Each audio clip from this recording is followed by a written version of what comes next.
Point, ici aux États-Unis, ils ont des circuits ovales.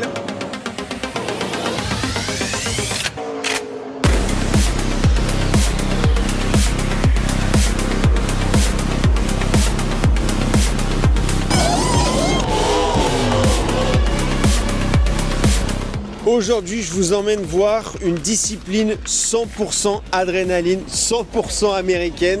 Vous avez un petit indice ici, on va voir la NASCAR.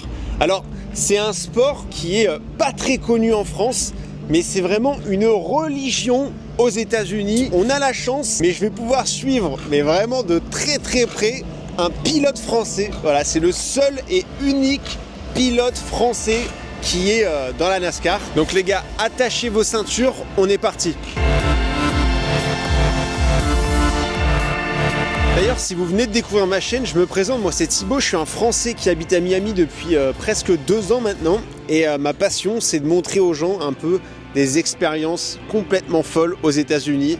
Et voilà, donc si jamais t'aimes les States, n'hésite pas à t'abonner, t'inquiète, ce sera que du kiff ici. Tous les jours du week-end, t'as des courses quoi. C'est-à-dire vendredi. Quand la saison commence, à Daytona justement, en février, après pratiquement jusqu'à novembre, ça roule presque tous les week-ends.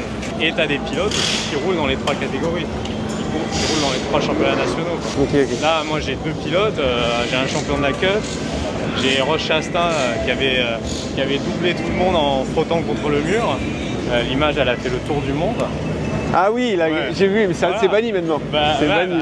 À cause de lui, enfin, depuis que lui il a fait, qu'il a montré que c'était entre guillemets possible. Ouais. Ce qui était pas comme gagné, dans un jeu vidéo, quoi. Ouais, mais s'il faisait pas ça, il n'était pas dans les playoffs. Donc il savait très bien qu'il ne pouvait pas le doubler les mecs. Donc il s'est dit, bah, je tente le tout pour le tout. Et ce qui est magnifique. Il y a un championnat dans le championnat, en gros. Pour avoir le titre.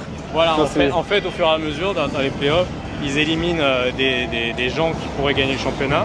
Il faut être dans un certain nombre de places. Et puis, à la fin le dernier jour de la course, il n'y a que 4 ou 6 pilotes qui peuvent jouer le championnat. Donc c'est vrai que ça rajoute aussi de la dramaturgie parce qu'en Formule 1, des fois, le championnat il est gagné au mois de juin, quoi. Ouais, la NASCAR, c'est ça tourne en rond, c'est un peu le cliché de la NASCAR. Qu'est-ce que tu as à dire un peu sur ce cliché-là? C'est tout autre chose que ça. C'est tellement technique en termes de pilotage, c'est tellement pointu. Moi, j'ai discuté avec des pilotes d'avions de chasse et en fait, on a des similitudes entre le pilotage d'un avion de chasse et le pilotage de ces voitures parce qu'on roule à plus de 340 km/h. On a de l'aéro négatif par rapport à un avion, donc